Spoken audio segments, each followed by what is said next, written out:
Welcome back, everyone, to Birching the West, where we talk about all things related to being an educational activist with the John Birch Society and for Liberty. I'm your host, Eldon Stahl. We have a number of folks on today, and some of you, I'm sure, are watching or listening to the recording. But we're going to talk a little bit today about Senator, former governor, former presidential candidate, Mitt Romney. He's made quite a few headlines lately with his vote against, you might say, for impeachment of President Trump. He voted twice for that, one on the first attempt and one on the second attempt in those trials in the Senate. So a lot of people have kind of started to think a bit differently about Senator Romney. Now, this wasn't the first instance, but something that it's certainly worth discussing, especially with a lot of folks that are going to be looking at this video and listening who are from Utah and maybe supported Senator Romney or presidential candidate Romney in 2008 or 2012. So let's take a deeper look. It's called Mitt Romney, a closer look, right? So I'm going to share my screen, and we're going to talk about a number of things that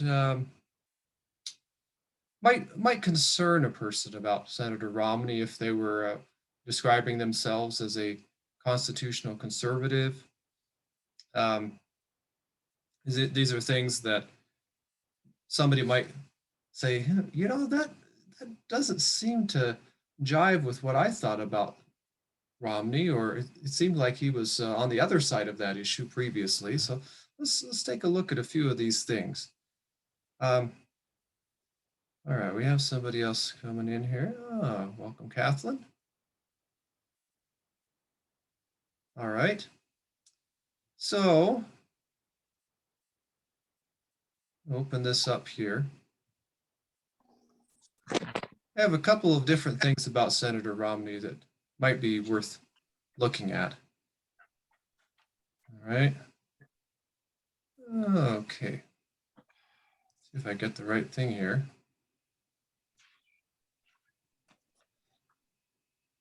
Okay, let's start out with this little video. Once upon a time in 2012, Senator Romney, then presidential candidate and former Governor Romney from Massachusetts, was running for US president. And he gave a number of speeches about foreign policy. He wanted to make sure people understood where he stood on foreign policy. So let's take a look about what he stood for at that time. And actually, before I share that, I gotta get me a pen. I want to hear this about Mitt Romney. All right.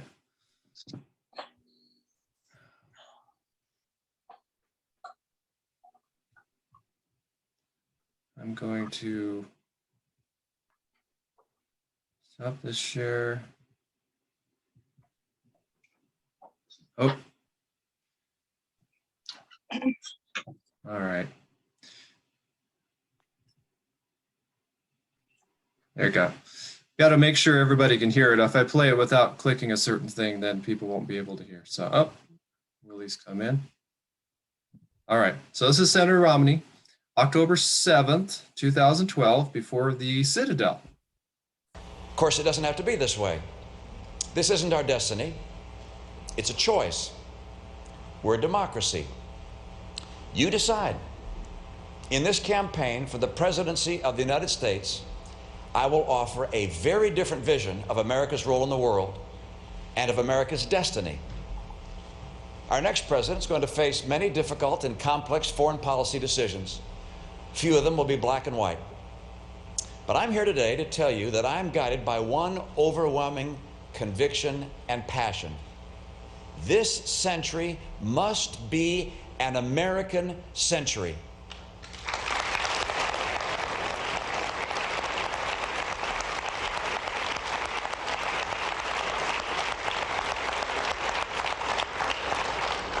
In an American century, America has the strongest economy and the strongest military in the world.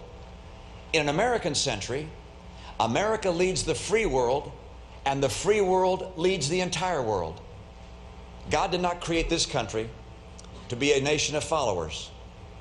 America is not destined to be one of several equally balanced global powers. America must lead the world, or someone else will. Without American leadership, without clarity of American purpose and resolve, the world becomes a far more dangerous place, and liberty and prosperity would surely be among the first casualties. Let me make this very clear. As President of the United States, I will devote myself to an American century, and I will never, ever apologize for America. All right.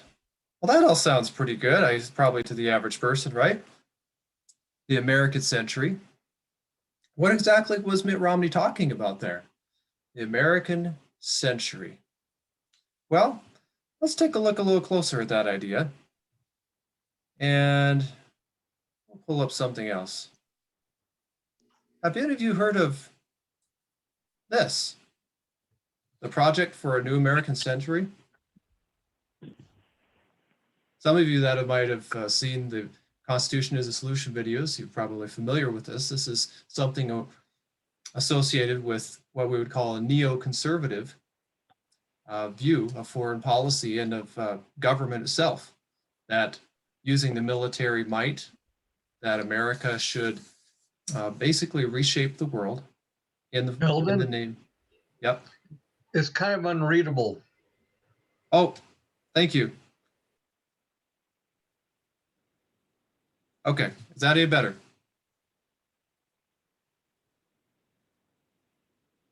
Can you read it now? Yeah, that's much better. I muted myself. Sorry about that. Okay, thank you. I appreciate. Yeah, if you don't unclick the right thing, then it's hard to read. Okay, so this is just from Wikipedia, Project for the New American Century. They had a number of things, number of goals that they were for. They wanted to have the United States be engaged in the world, basically build a new world order. And so key people that were supporters of this were William Crystal, co-founder and chairman, Robert Kagan, Bruce Jackson, Mark Gerson. And then you see other people who you might recognize, John Bolton. Some of the people, Richard Pearl, you might recognize him. You might have heard of somebody named Richard Cheney, Dick Cheney. He was on there, Steve Forbes, right? So basically what Mitt Romney was saying in here is that he is for the idea of neoconservative foreign policy, globalism, a new world order. This is what he was saying. And he made it a little less than subtle, although you probably would have to be a kind of a policy wonk to pick up on that. Now, here's another interesting little tidbit. Let me see if I can pull this up. Ah, okay. Anybody recognize this fellow? Hopefully you do. His name's right there, Marco Rubio. But you see the tagline right under when he was running for president in 2016, a new American century. Huh. You probably just thought of that just off the cuff, right? A little interesting there. Walking. So that was Marco Rubio. He was basically saying, hey, I'm the new guy to implement the deep state, the new world order type of stuff, the globalism that where Romney left off. Okay, so that's a little kind of interesting little tidbit. You might not have been aware of that about Mitt Romney. But let's go back a little farther. Mitt Romney's father was named George Romney. He was the governor of Michigan during the 60s, 70s, I believe, as well. Some of the 70s. And he was pretty well known for leading General Motors, but that was before it went bankrupt. It went downhill, I guess. He was known for being part of the Rockefeller Republicans. So that was George Romney. The apple doesn't fall too far from the tree. The Rockefeller Republicans were really the Republican name only, or as people call them, the moderate Republicans, sometimes people like to call themselves, not the constitutional liberty-loving Republicans. We can also look at what Mitt Romney has done in the past. I'd just like to pick up a few highlights of him. Okay. Now, many of you remember that Mitt Romney, he ran in 2012, and he said, we're going to repeal and replace Obamacare. And Obamacare is this terrible thing. He had a little quote here from Romney. This is kind of interesting what he said. After he, okay, so this is June 28th, 2012. Romney said, what the court did not do on this last day of its session, I will do on my first day if elected president of the United States. And that is, I will act to repeal Obamacare. Obamacare was bad policy yesterday. It's bad policy today. Obamacare was bad law yesterday. It's bad law today. Yay, right? Well, that was while he was trying to get the nomination. He got the nomination that summer for president, and then September comes around. 1 month after he gets the nomination, roughly, and he says, now and then the president, Obama, says that I'm the grandfather of Obamacare. I don't think he meant that as a compliment, but I'll take it. Wait a second. What happened there? I thought he was against Obamacare, but now he's happy to be called the kind of the godfather in it, as I might call it, of Obamacare. Well, here's an interesting thing that he said in November 5th, 2013. So about a year after he lost the election. It said, this is from the New American. It says, last year's Republican presidential nominee told NBC's David Gregory that as president, he too would have demanded that all Americans have health insurance. But unlike President Obama, he would have ordered the states rather than the federal government to figure out how to make that happen. Okay. Well, for one thing, the president does not have that authority to do that, to just order the state to do something. But that didn't escape, or that didn't register in his mind, I suppose.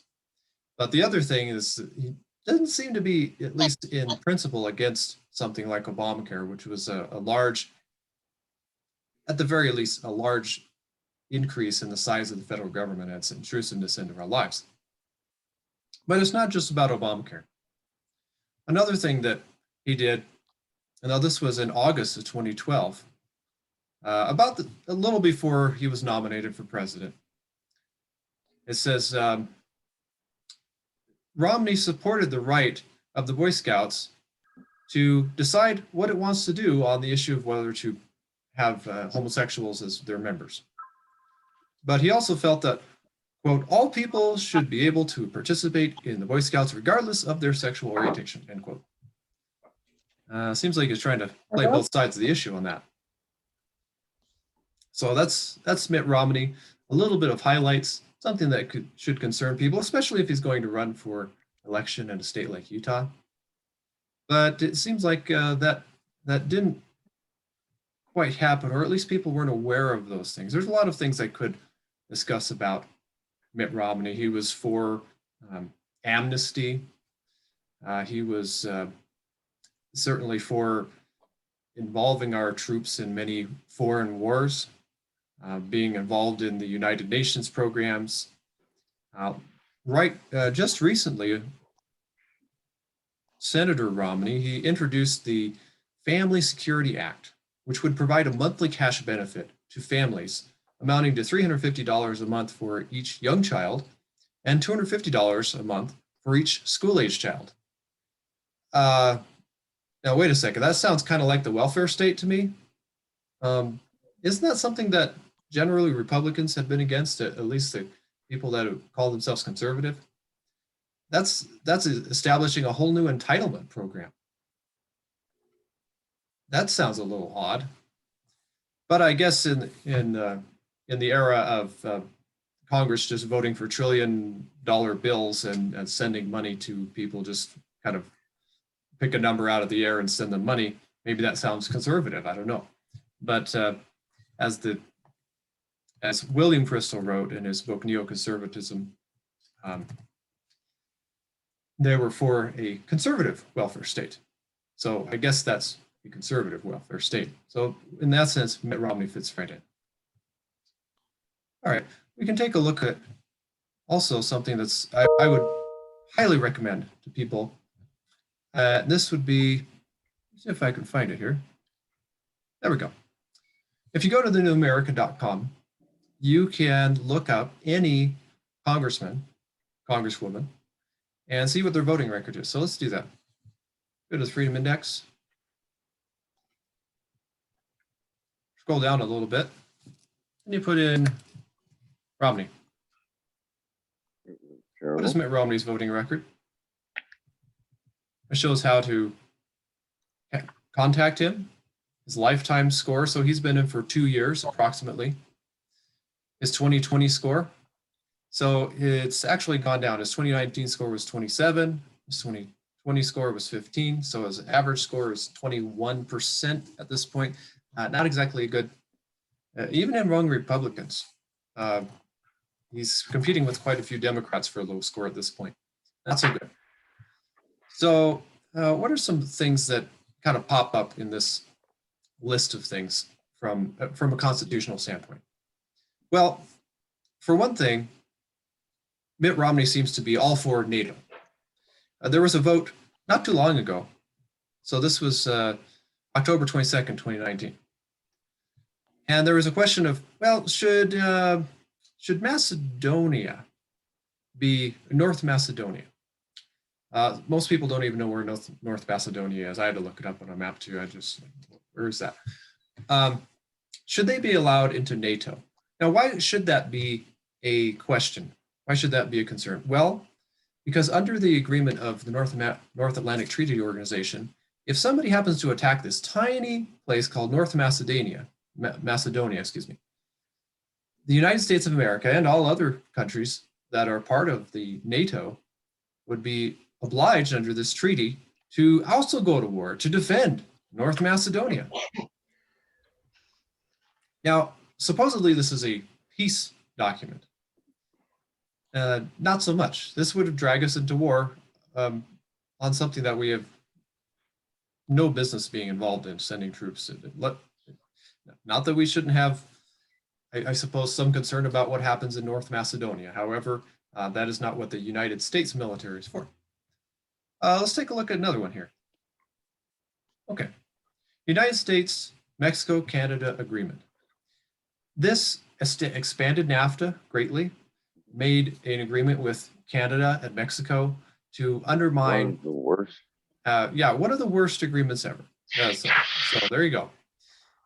And put a commission, an international commission over the trade policy of the United States of America.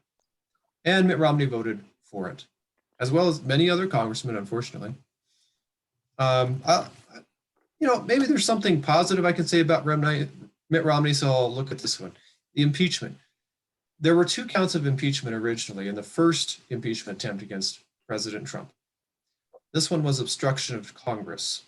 And Mitt Romney said, no, President Trump hasn't obstructed Congress's investigation into whether the 2016 presidential election was interfered with by Ukraine or Russia or whatever. No, he didn't agree with that. Unfortunately, the other impeachment count, he did agree with. He says, yeah, President Trump has certainly been involved in some sort of corruption there. So he said, well, we should vote guilty on that one. So he's kind of playing both sides of things. It seems like that's a history of Mitt Romney. He's been present for many of these. He hasn't had a big absentee problem, but he's had a problem with just voting the wrong way against the Constitution. Here's another one. If you consider your privacy something that is important, which we should. That's protected under the 4th Amendment. He voted the wrong way both times with some, this was something with Senator Rand Paul, wanted to limit the foreign, well, I should know the abbreviation of that. The FISA courts, they're supposedly they're only looking at foreign intelligence, but he wanted them to make sure that those powers were limited. Well, Mitt Romney said, no, we don't want to limit those things. So you can go kind of on and on in this, but what I would say is that overall, Mitt Romney's not doing so well when it comes to upholding and defending the Constitution of the United States. And that's something that, of course, every person in Utah should be concerned about if they care about the Constitution and their rights and their liberties, but also every American. There's a number of things a person could say about Mitt Romney, but a lot of people like to say, well, okay, I already pretty much understand that Mitt Romney's not the great of a representative of Constitution or liberty or anything like that. He seems to be this person that's hell-bent on, just being anti-Trump. What do we do about that, or how do we address that? Well, one of the first things, there's actually two sides to that. Some people would bring up the idea, well, should we try to recall him or impeach him? Well, under the U.S. Constitution, impeachment is not available. Impeachment is something that Congress does. Actually, the House does, and technically the Senate would try impeachments and decide whether to remove somebody. But the congressmen, they're not subject to impeachment. They're also not subject to recall. That's something that certain states have done in their state officers, but we don't have that provision for federal officers, and of course not for congressmen. So with Mitt Romney, we come down to a couple of different things. One is voting him out of office. He comes up for re-election in 4 years in 2024. And he's going to have to come back to the people and say, hey, I'm sorry I kind of betrayed you on all these things, but please send me back to office for 6 more years. That might be a hard sell, depends on how long people remember these things or how much they're educated. But it comes down to voter education. Are we going to educate people on how Mitt Romney has voted, on his stances on things, or are we not? It might seem like a kind of a monumental task, and it in a sense is, because he's a U.S. Senator representing a large area. A person might start with somebody that votes similarly in the, let's say, Congressional District in the U.S. House. But the same principle applies, that if you get enough people educated on how they vote and good principles of government, then you can sway the elections. So we have something right here that can be put together. We are developing right now. I'm not sure how soon it will be out, but some of you might remember the old Trim Bulletin from back in the day with the John Birch Society. That was probably one of the most successful programs that we've had because it educated people on actually how their congressman voted. Very simple. I can bring up an example of that if some of you might not be aware of what the Trim Bulletin. Oh, yeah. Some of you may. So here's an example. We'll just show summer 2004. Okay, so the Trim Bulletin was, as you can see, quite easy to read for the masses, brief, easy to print out and distribute. Some cartoons there, had some brief things on what was in the Constitution, how to apply the Constitution, and was very, very readable there. We'll have something similar to that, hopefully in the near future, from the New American, where you can go to thenewamerican.com, click on Congressional Scorecard, and you'll be able to download a report card similar to the Trim Bulletin for both of your U.S. senators and your state, I guess it's congressman or congresswoman. So 3 people, and that would be a PDF, and you can print that and distribute it however you want. Of course, you would need to follow, be aware of any state regulations on that. Of course, that would need to be something to be aware of, or any disclosures that need to be made. But that way we can really have an impact. We do have the Freedom Index, which is very useful. However, it's probably not a publication for mass distribution. Generally, most people, unfortunately, won't read that many pages. So that's another thing. The other side of that, of course, is election integrity. Fortunately, now the John Birch Society has started a campaign, Restore Election Integrity. And that's something that I would encourage you all to visit. All you have to do is go to jbs.org/vote. And you can look up Restore Election Integrity. There's a lot of different things we have here. Mark the Motor Voter Act, abolish Help America Vote Act, and go back to paper, increase voter transparency, restate precincts, make it easier to recruit election clerks.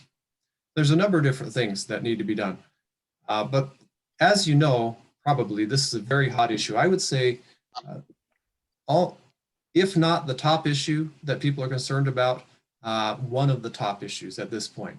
So very easy to at least get people excited about, okay, let's work on that.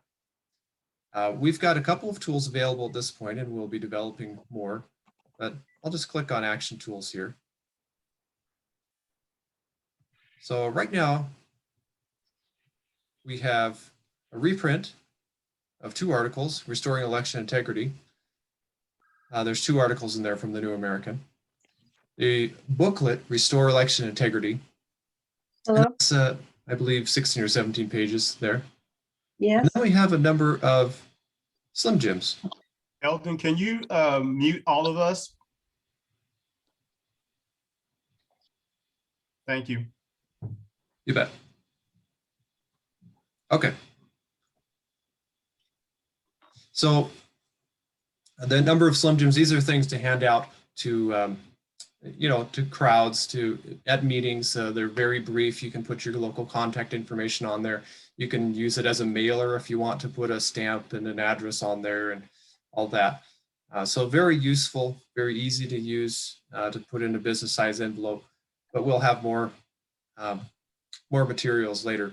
I would say an easy thing to do, or relatively simple.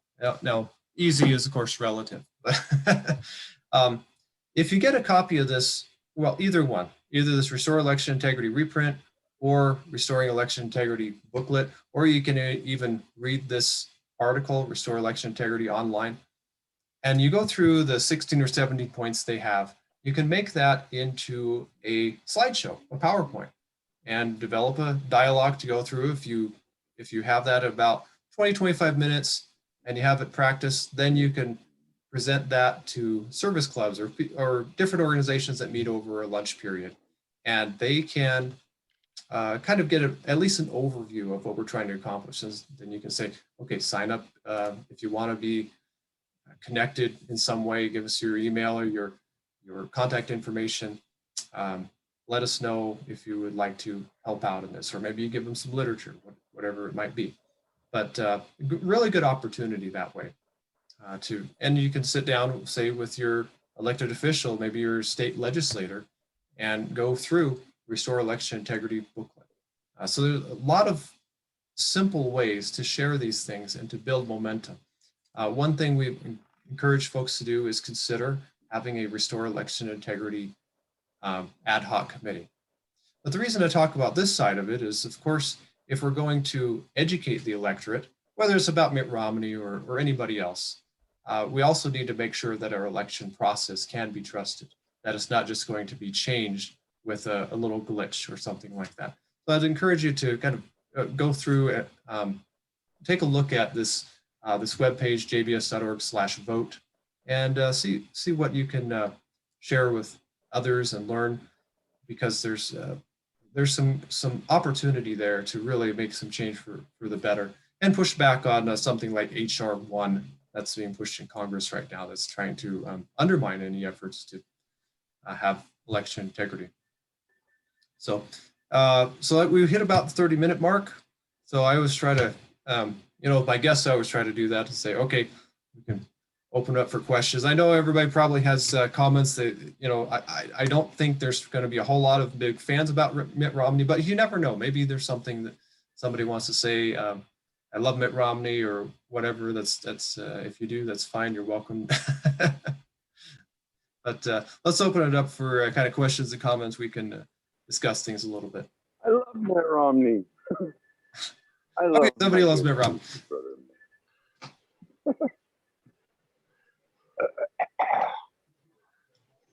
Okay. Yeah, not all- Elvin, the one thing you was discussing about the neocons, Newt Gingrich and Condoleezza Rice also made that list. And speaking about the Boy Scouts, as you know, the Boy Scouts has that lawsuit to sue scoutmasters who abused them.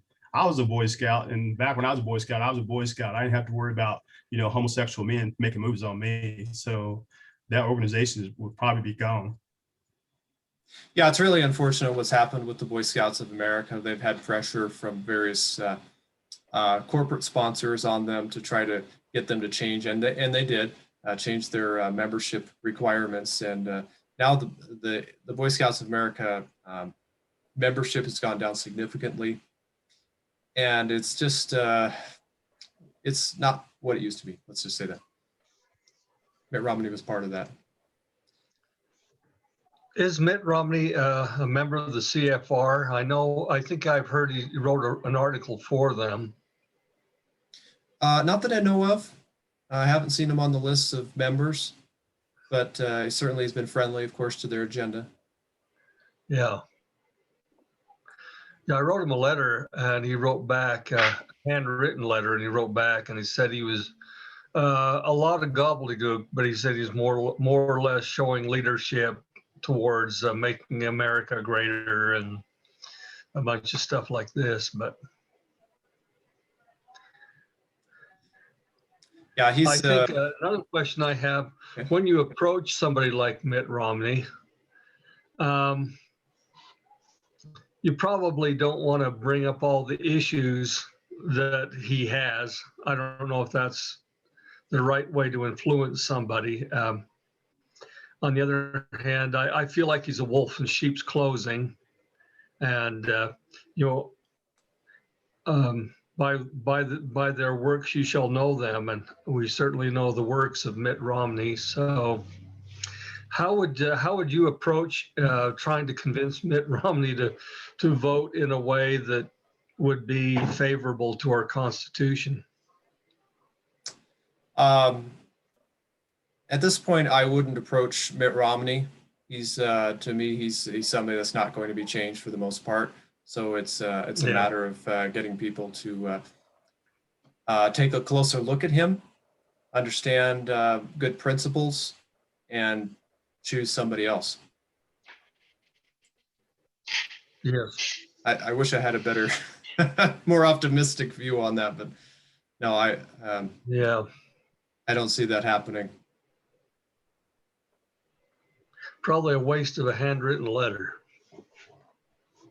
No, his staff, the thing, when we contact people, even if we disagree with them with our letters or phone calls or emails, is they get a feel for how people feel. So if they do want to get reelected, they've got to at least have rhetoric that appeals to those type of people. So, and if somebody else wants to replace that person, they also need to be aware of what the political waves are and try to ride those into office. So that's something that a politician has to be aware of. And sometimes they do change their stance on things, but also it's an opportunity for people to say, hey, I'm the person that's going to represent your views better. One thing I noticed when we contact our representatives here in Nevada, if you contact them, you can tell it's their staff responding back. For one, they don't stick to the topic that you're writing to them about. And the next thing they do, they try to flood you with all this information that you didn't really want, but what they're trying to do is inundate you with all this information to get you discouraged so you won't write back. So just regain your confidence and write back again and keep them on topic, because they most of the time will not stay on topic. They will not do it. Or should I say their staff won't anyway. Yeah, yeah, and that's something that a number of people have observed, that we just got to be determined. And if they hear from us repeatedly and a growing number of people on this or that topic, they have to take notice, and they do take notice. They're very responsive to the people. You notice how if there's some sort of meme on, let's say, social media, and people share it a lot, it gets picked up by people in Congress. They start making those comments. They start talking accordingly, and those things can be very influential. So there's all kinds of things that they're watching. They want to get reelected. Most of them do. They want to be curry favor. There's people that are honest, of course, even in Congress. And I mean, we can make a lot of jokes about them and about lawyers or whatever, right? But they have to, by nature, whether they're honest or not, of good morals or bad morals, they have to, if they want to get reelected, they have to be sensitive to what the people want. I've talked to a lot of people. They're all seem to be from up north that say they voted for Mitt Romney and didn't realize what he was like until after he got in. And I told them, well, if you just look at his track record in Massachusetts, now he destroyed that state. You would have known all about his policies about his Romney care and stuff. But all of them that I've talked to that said they voted for him say they ain't going to vote for him again. So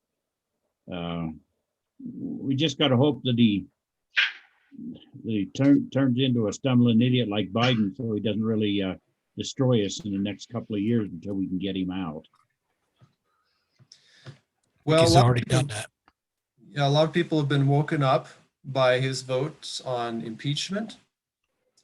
Voted guilty twice against President Trump. Of course, many people, that wakes them up. Hope that's an opportunity for us to say, have you looked a little more deeply into Mitt Romney? Have you considered what he's about? What type of direction he would take our country? So he's not the only politician out there that's like that, but he's kind of, you might say, risen to prominence because he's run for president and then he's become so anti-Trump. And so many people, that by nature, that gets people's attention if you're against the Republican president, I suppose.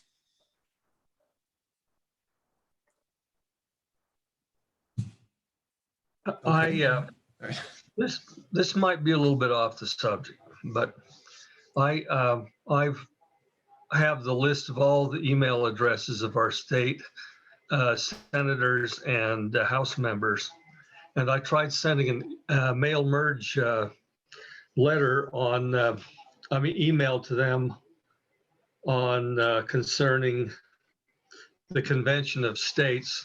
And I tried to include that pamphlet that's there online, but my problem is I have, when you have Microsoft Excel and Microsoft Word, and then you try to use a Google account, a Gmail, then it didn't work so well. So, but now we have Outlook, so I think I've been trying it, and I think it does better at sending attachments. Do you have a trick to getting your email to send attachments, Eldon? Not really. I just try to send it and attach it, and if the file's too large, it'll say we can't send that. But that's all I do. Well, yours come through. So anyway, Alan Hales uses mail merge and templates to send emails to all of the state senators. So I thought if we could get a large number of people sending emails to all of our senators, either they're going to shut us all off or maybe they're going to have to listen. Some senators say, well, or House members say, well, you're not in my district. And Alan Hale's response is always, well, your vote affects me personally. So the way you vote is important to me. Yeah, I kind of, same principle can apply to Congress as well. Yeah. We need to contact them and make them aware of how we feel about different things. So certainly we want to, those of you that aren't aware, I guess, make sure you go to jbs.org. I can share that again here. And if you click on Act Now, it's a really neat way to contact Congress and your state level officials. So I'll go to federal alerts here and it'll bring up something there. But it has all kinds of alerts, and then you can put in your contact information. And after you send an email, so let's say stop radical mass migration bills. Okay, click on that one. And it has a summary of that. It goes into this blue box, put in your contact information. After you hit next, you can send it. And then it'll say, do you want to make a phone call? You can click on that. And then it says, well, after you make the phone call, it says, do you want to make a video? And you can make a 30-second video and even send that. And that could really get their attention. So I always encourage folks to not only email, but if you have time, make a phone call, make a video. Takes just a few minutes of your time. Really good. So try that out next time. You get one of those alerts. So you can try it without. Just go to jbs.org /alert. And there's plenty of alerts you can look at there.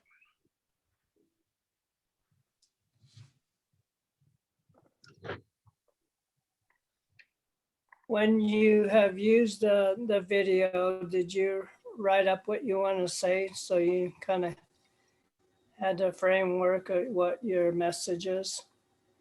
Yeah, I do, because it only gives you 30 seconds. 30 seconds isn't much time. That's about 60 words. So it's not much. Enough to say, my name is, I'm from, please vote for or against this or that, 1 or 2 reasons, and thank them for the time.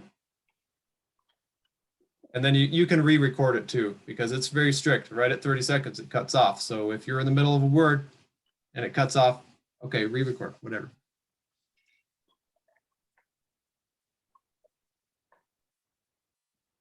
Okay, other questions, comments?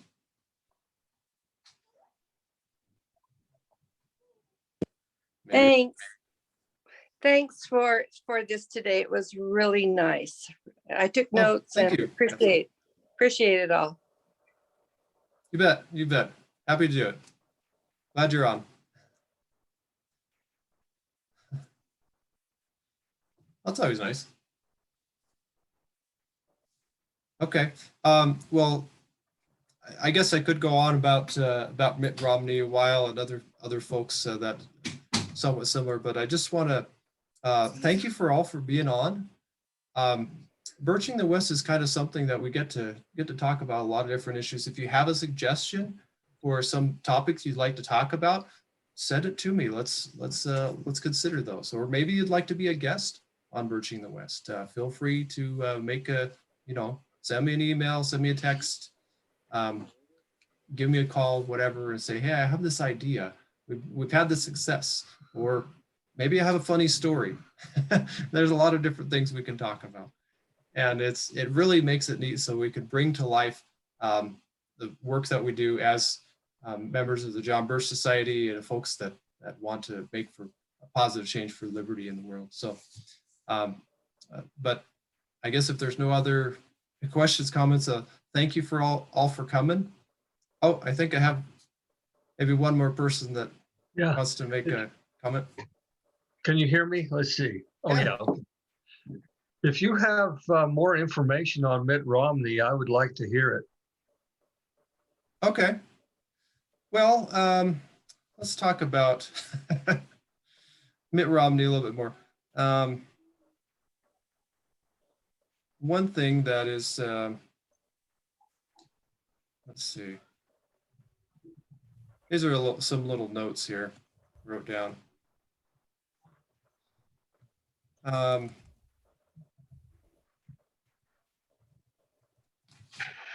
Romney, back in, we talked about the Trim Bulletin. Okay, now Romney was not in the in Congress at the time. He was, I think he was, well, I guess I shouldn't make some statement definitively on this, but when McCain-Feingold, I do know that Romney was not in Congress at the time, but he was supportive of the McCain-Feingold idea. McCain-Feingold campaign finance reform, that's the reason that we don't have the trim bulletin anymore, or you might say that a big reason, because it just increased the potential liability. So with the new congressional scorecard, that's going to be something that's less likely to, much less likely. We've been talking with lawyers, making sure we're in compliance with this different federal laws and things, which probably are not constitutional, but such it is. Yeah, part of it was struck down. That's one thing that was concerning. He was for a portion of the cap and trade idea. He's been pushing, you know, let's reduce our carbon emissions. Something also to be concerned about. He loves murdering babies. Yeah, he's been on both sides. He's been for this some federal proposed laws against abortion while he's come in Congress, but when he was governor of Massachusetts, he was, you know, Massachusetts is a different state, as we know. To get elected as a Republican governor in Massachusetts, you have to be pretty liberal. But they, of course, Massachusetts also elected Ted Kennedy, right? Many times. But he was kind of on both sides of the issue of abortion. So it's an interesting thing how Mitt Romney is saying, like most people, well, I'm personally not for it, but I wouldn't want to legislate against it because some people are for abortion, things like that. I think he's on the side that's politically more advantageous at the time. It seems that way. There's somebody that made a video I know a while back about Mitt Romney, and it seems like they called it multiple choice Mitt. I don't know if that site is still up, but they had video clips of Mitt Romney, and he said one thing on this issue, and then, you know, not long after that, he says the exact opposite. And you're wondering, okay, well, what does this guy really believe? What side is he on? But overall, it doesn't seem like somebody that's very well-grounded in good principles. If he would, he'd be pretty consistent, but only seems to be consistent for globalism and expanding government.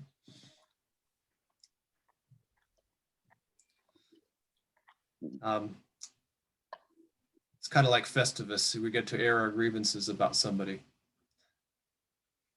For those of you that are familiar with the Seinfeld skit. All right, well, certainly if Mitt Romney's going to be in there another 6 years or whatever, people are going to have to get active, get involved, make sure that we have election integrity, but also educate the voters. Now, educating on a statewide basis might be too big of a bite to chew for somebody, so they might say, well, how about the congressional level? There's 4 congressional districts in Utah. I couldn't get any inserts, threaded inserts at Fastenal. I think I'm going to use a screw that has a really coarse, that first one I showed you. I'll use that. And if we end up stripping it out, I can always go back and add inserts. There's just no, they have steel ones, they just not stainless. Okay, maybe somebody's talking about something different. I don't know. I didn't use somebody there. But certainly educating, maybe it's on your state legislative district. That's much more doable. You can say, well, we've got somebody that's pretty good, or maybe somebody that's pretty bad, and we want to educate people about how they voted in the past. That's something that many people can do. They can look up how they voted at the state legislative level. But the same principle applies. And then it can go to a larger area. So, but if I encourage all of you to look up the video, it's on YouTube. It's called The Power of 500. It's called The Power of 500.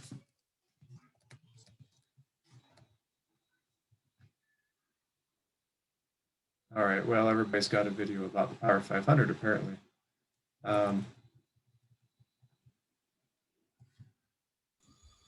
Is that the one by Scott Brown? Robert Brown is on there. Robert Brown. Yeah. Robert Yep, Brown. Robert Brown. Excuse me. Yeah. Okay, well, I'll just, if you go to the, oh, there we go. Google finds it. I don't know. Very good video.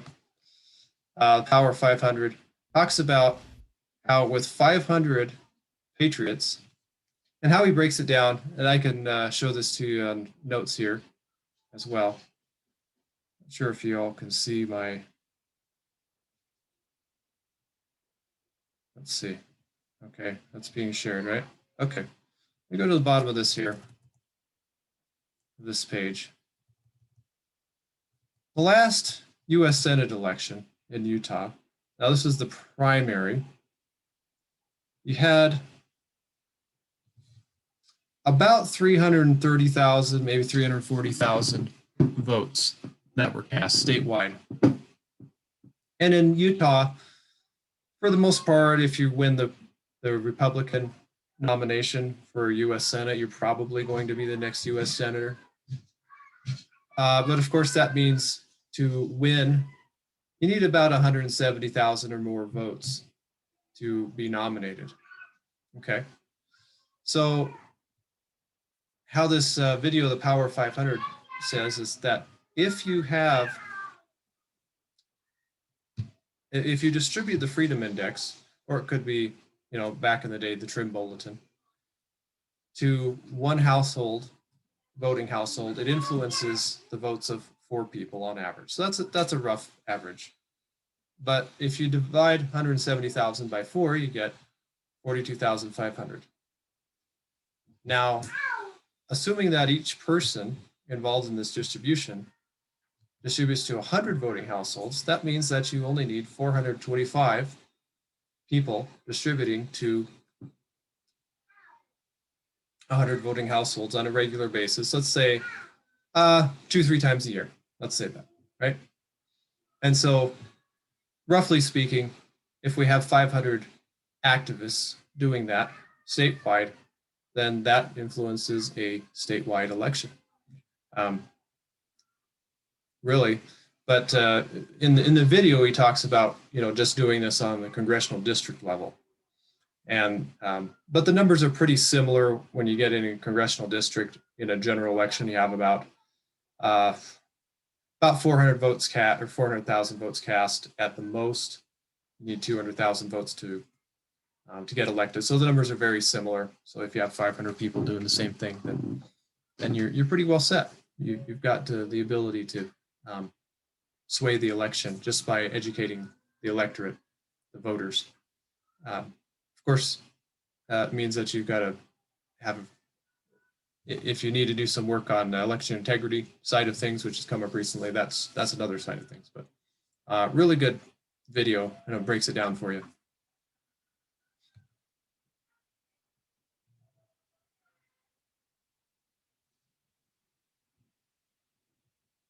Okay.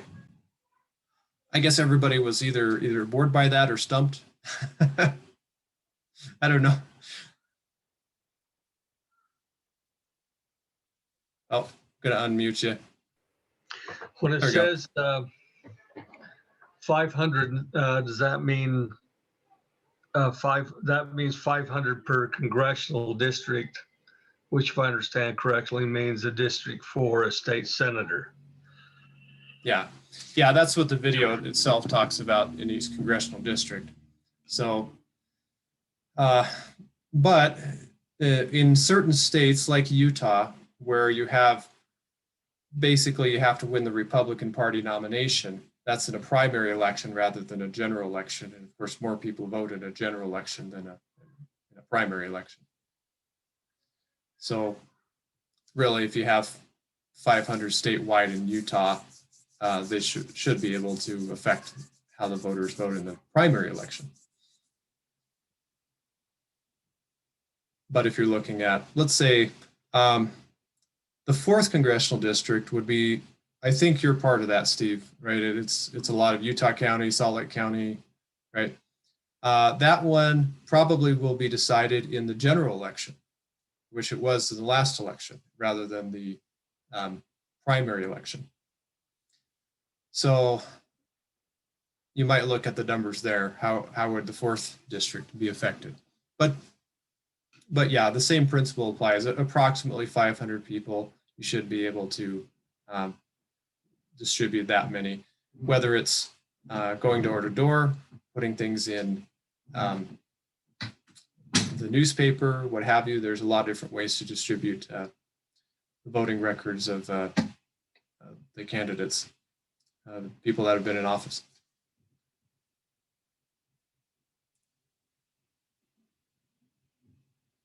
Okay, well, looks like we got a lot of comments. Yeah, glad we could go into a little bit more. If you have any questions or comments, we're coming up on the top of the hour here. So good that all of you have been on.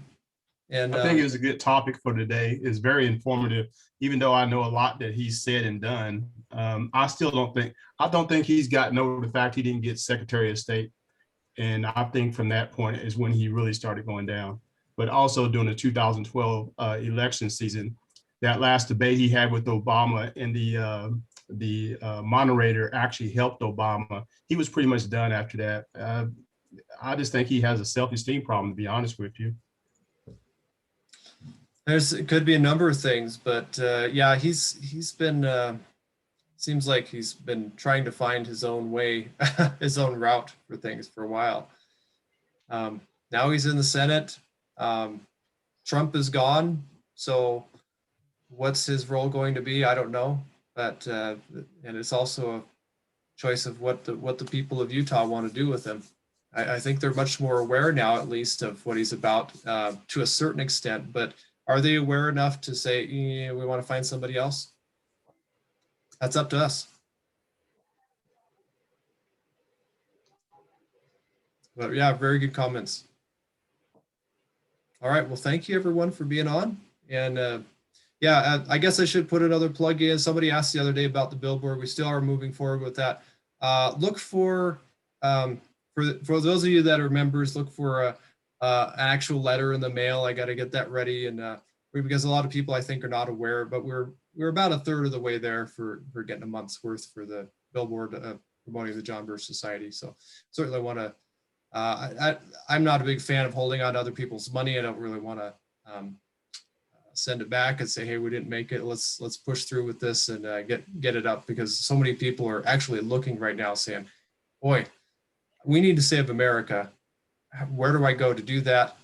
If they see a billboard, something, some sort of advertisement at least, they're going to know that, hey, there's somebody out there that might have a plan, and they're going to look into it. And a lot of people just don't know we're out there. We got to let them know.